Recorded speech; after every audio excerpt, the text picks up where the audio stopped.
Ce journal vous est offert par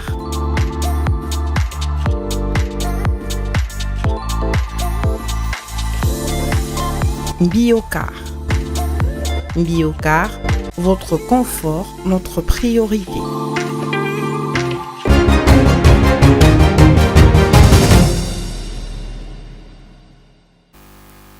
L'essentiel de l'actualité se maintenant sur Mondico Télévision. Bienvenue à la grande édition du journal. À la une d'actualité, processus électoral 2028, la Commission électorale nationale indépendante de la République démocratique du Congo a publié ce vendredi 4 avril 2025 sa feuille de route pour les cycles électoraux 2025-2029 fixant la prochaine élection présidentielle au 16 décembre 2028. Selon la centrale électorale, cette feuille de route établit des étapes préparatoires et les principales échéances en vue d'un scrutin combiné de 2028. Suivez. Parmi les premières séquences, la CENI prévoit dès avril 2025 l'inventaire de matériel et la mise à jour de la cartographie électorale. L'opération d'identification et d'enrôlement des électeurs dans une province pilote débutera en septembre 2025 avant d'être étendue aux autres aires opérationnelles jusqu'en mars 2027. L'adoption de la loi sur la répartition des sièges est programmée pour avril 2027. La réception et le traitement des candidatures au scrutin présidentiel, législatif, national et provincial sont prévus entre juillet et novembre 2028. La campagne électorale se tiendra en novembre et décembre 2028, suivie des élections combinées le 16 décembre 2028. Les résultats provisoires de l'élection présidentielle seront publiés en janvier 2029 avant leur validation par la Cour constitutionnelle et la prestation de serment du président élu prévue au cours du même mois. La CENI précise que la mise en œuvre de cette feuille de route est tributaire et plusieurs contraintes, notamment financières, sécuritaires et logistiques, légales et climatiques. Insécurité à l'est de la République démocratique du Congo en sa qualité de président en exercice de la communauté des États de l'Afrique de l'Est. William Ruto, président de la République du Kenya, tient au rétablissement de la paix dans la partie est de la République démocratique du Congo en proie aux violences suite au combat entre les FARDC et la rébellion du M23 soutenue par le Rwanda. Il a par appel téléphonique échangé avec le secrétaire général des Nations Unies pour son soutien aux efforts régionaux sur la mise en œuvre de la feuille de route pour la paix durable en RDC. Suivez.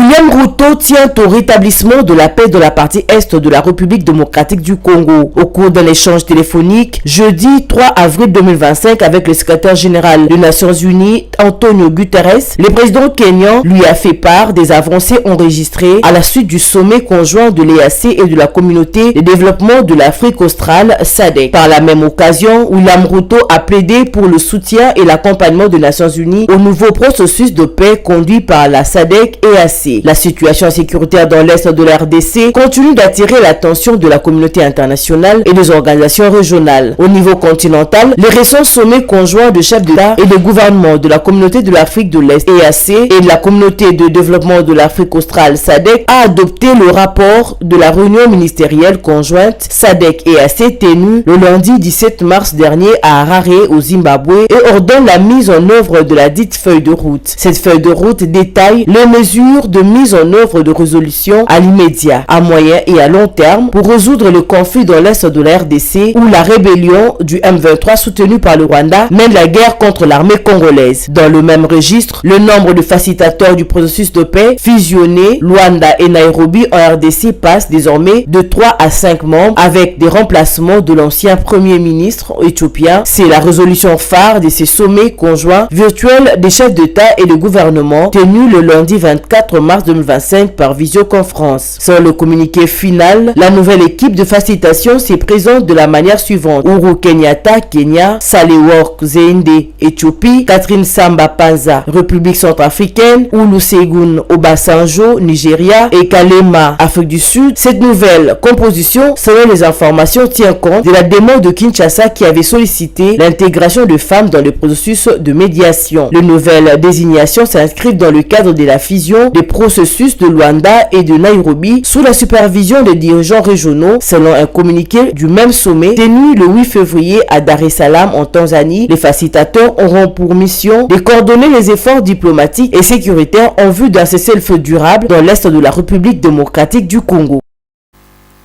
Poursuivons la commission mixte défense, sécurité et frontières et relations extérieures auditionne le ministre concerné par la situation sécuritaire dans l'est de la RDC. Le vice-premier ministre de la Défense a été auditionné le mercredi dernier, 24 heures après. C'est celui de la justice qui est passé ce 4 avril 2025 devant les élus, des élus afin d'éclairer les choses autour de la prorogation de l'état de siège. Du commentaire signé Nyota Christelle. Sur décision du bureau du Sénat, la commission mixte défense, sécurité, frontières et relations extérieures auditionne le ministre concerné par la situation sécuritaire dans l'est de la RDC. Celui de la défense notamment a été auditionné le mercredi 2 avril 2025, 24 heures après celui de la justice qui devrait lui justifier la nécessité de proroger une fois de plus l'état de siège dans le province où de rebelles occupent de pans importants du territoire national. Quelques membres du gouvernement avaient été appelés par la commission mixte, notamment le vice-premier ministre, ministre de l'Intérieur qui est passé hier pour commencer l'audition. Il y a aussi le vice-premier ministre, ministre de la Défense qui est passé pour nous éclairer, mais également le ministre de la Justice. Puisque nous devons procéder à la prorogation de l'état de siège et pour arriver à donner de nouveaux éléments de cette prorogation, il était question que les différents ministres soient écoutés par le sénateur, a dit à la presse le sénateur José Ponda qui préside ces échanges. Il a affirmé que cette commission mixte a reçu du bureau et de la plénière du Sénat le mandat de procéder à l'audition de ces ministres pour faire la lumière sur la situation sécuritaire et humanitaire qui prévaut dans l'est de la RDC. L'Organisation pour équipement des bananas Kinshasa Oebeko a remis sa contribution le jeudi 3 avril pour soutenir le militaire et les Wazalendo engagés au front contre l'agression rwandaise dans la partie est de la RDC. C'est la délégation de cette structure étatique conduite par son directeur général Jean-Claude Mavambu qui a remis un chèque de 20 000 $ américains au vice-premier ministre, ministre des Transports et Voies des Communications Jean-Pierre Bimba dans son cabinet de travail à Gombe, au nord de la capitale Kinshasa. Il a promis de poursuivre les efforts pour continuer de soutenir les forces armées de la RDC. On écoute son propos. Tout le monde a bien suivi le message du chef de l'État. Alors voilà, le BK n'a pas voulu se mettre de côté. Nous avons vraiment dit que nous allons accompagner le chef de l'État et surtout que le VPM aussi dans cette lutte-là. Alors du côté BK, nous avons décidé de pouvoir aussi apporter notre contribution de 20 000 $. C'est pour l'effort de guerre de l'autre côté à l'Est. Parce qu'il y a nos frères qui sont là en train de se battre, il y a nos vaillants militaires et puis nos frères, vraiment frères, les Wazalendo. Nous sommes dit non, on doit quand même apporter quelque chose aussi. D'ailleurs, ce n'est pas une première, hein. Il y a aussi, je crois, 2 ou 3 ans aussi, nous avons fait pareil geste. Donc voilà, à chaque fois qu'il y aura appel, ou bien à chaque fois que le BK va disposer un peu de moyens, il n'y aura aucun souci, nous allons toujours apporter. C'est pour les... Face à la crise humanitaire qui touche la République démocratique du Congo, la France, à travers le centre des crises de soutien du ministère d'Europe et des Affaires étrangères, mobilise une aide de 3 millions d'euros pour répondre aux besoins urgents des populations les plus vulnérables. Cette contribution vise à renforcer l'accès aux services essentiels en matière de santé, eau, hygiène et assainissement, ainsi que la protection de près de 5 000 personnes affectées par les conflits dans l'Est de la République démocratique du Congo. Rentons-lui là, nous en dit plus. La République française, à travers le centre de crise et de soutien du ministère de l'Europe et des Affaires étrangères, a annoncé l'octroi d'une aide exceptionnelle à la hauteur de 3 millions d'euros au gouvernement congolais pour faire face aux besoins urgents de populations dans l'est de la RDC qui, depuis plus de 2 mois, sont sous l'emprise de rebelles du M23 AFC soutenus par le Rwanda. L'ambassade de l'Hexagone en RDC précise dans un communiqué que cette aide est destinée au renforcement de services essentiels en matière de santé, notamment l'eau, l'hygiène et l'assainissement. Selon ce document, l'Union européenne organise en ce mois d'avril l'acheminement de 6,5 tonnes d'aide humanitaire à destination de populations les plus vulnérables dans l'est du pays. Le package de cette aide comprend des médicaments fournis par l'association Tulip, des aliments thérapeutiques destinés aux enfants en situation de malnutrition sévère offerts par l'entreprise Nutricet, du matériel de stockage et de purification de l'eau afin d'améliorer l'accès à l'eau potable, des bâches destinées à renforcer les abris de personnes déplacées. Parallèlement à cette aide, l'ONG Action contre la faim, avec un financement de 750 000 € pour une durée de 12 mois, ce projet bénéficie directement à 45 829 personnes, poursuit ses efforts pour améliorer l'accès aux services de base dans les localités de Bambo et Mweso dans la province du Nord Kivu.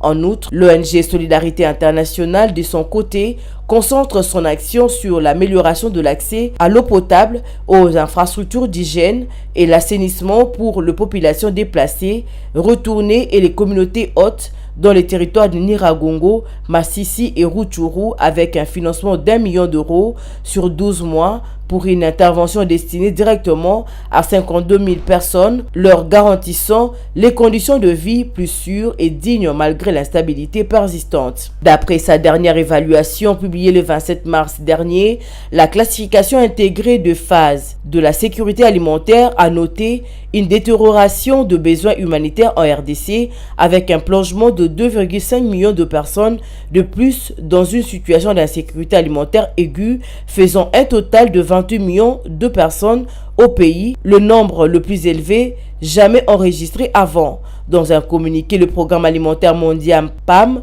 a exprimé ses inquiétudes face à cette situation, déplorant la fermeture des aéroports de Goma et Kavumu, les pillages d'entrepôts, les problèmes de liquidité dus à la fermeture de banques, ainsi que de restrictions à l'importation des denrées alimentaires qu'il considère comme contraintes opérationnelles importantes.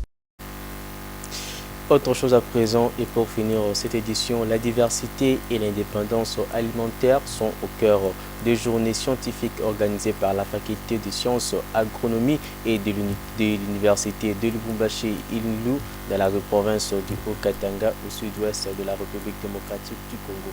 Ces assises qui ont débuté le jeudi 3 avril 2025 pour 72 heures sont organisées sous le thème diversification alimentaire et innovation agricole, base de l'indépendance alimentaire dans la province du Haut-Katanga. Ces journées s'inscrivent dans une dynamique de réflexion sur la solution durable pour répondre aux défis alimentaires. Suivez. Pendant 3 jours, des experts en agronomie ainsi que des spécialistes de disciplines connexes uniront leurs compétences pour identifier des solutions efficaces visant à relever les défis de la diversification et de l'autonomie alimentaire dans la province du Haut-Katanga. La faculté des sciences agronomiques est résolument tournée vers une plus grande contribution au développement de l'agriculture et sur le chemin d'une agriculture plus compétitive. Dans ce contexte, elle voudrait mieux organiser ses services pour se constituer en véritable interface entre la science, la politique et la pratique. Elle voudrait donc une science de haute qualité, couplée à une pratique de meilleure qualité pour assurer une production en quantité et en qualité. Lors de cette première journée, plusieurs sujets ont été abordés, parmi lesquels la diversification alimentaire à partir des produits vivriers dans le but de réduire la dépendance au maïs. Le professeur Paul Mawao, expert en santé publique, a plaidé en faveur d'un recours élargi à la diversité de produits agricoles adaptés aux cultures locales. Nous sommes ancrés dans une culture séculaire, donc c'est-à-dire une culture qui nous a été léguée par nos ancêtres. Dans notre milieu, dans cette province, la majorité de la population consomme principalement le maïs. Or, avec tout ce qui se passe, notamment les fluctuations climatiques, les migrations massives, la détérioration du sol à cause de l'érosion et aussi de la pollution, il y a un déficit en production de maïs. Ainsi, nous sommes en train de réfléchir sur comment est-ce que nous pouvons inciter la population à pouvoir utiliser et à consommer massivement d'autres produits vivriers locaux, notamment les autres céréales comme le riz, les sorgho, les tubercules comme le manioc, la patate douce, les ignames, la pomme de terre, mais aussi l'intensification d'autres cultures comme des légumineuses qui viennent en complément aux céréales. Ces journées scientifiques illustrent l'engagement de la Faculté des sciences agronomiques de l'UNILU à promouvoir des solutions innovantes et durables pour renforcer la sécurité alimentaire et atteindre l'indépendance alimentaire dans la province du Haut-Katanga, en particulier en RDC en général. Vous l'avez compris, c'est la fin de cette édition. Merci de nous avoir suivis. Bonne suite des programmes et surtout bon week-end chez vous. Bye bye. On se retrouve plus tard. Merci.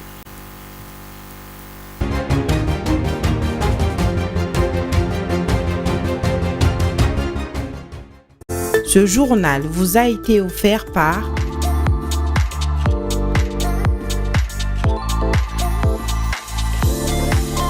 Biocar. Biocar, votre confort, notre priorité.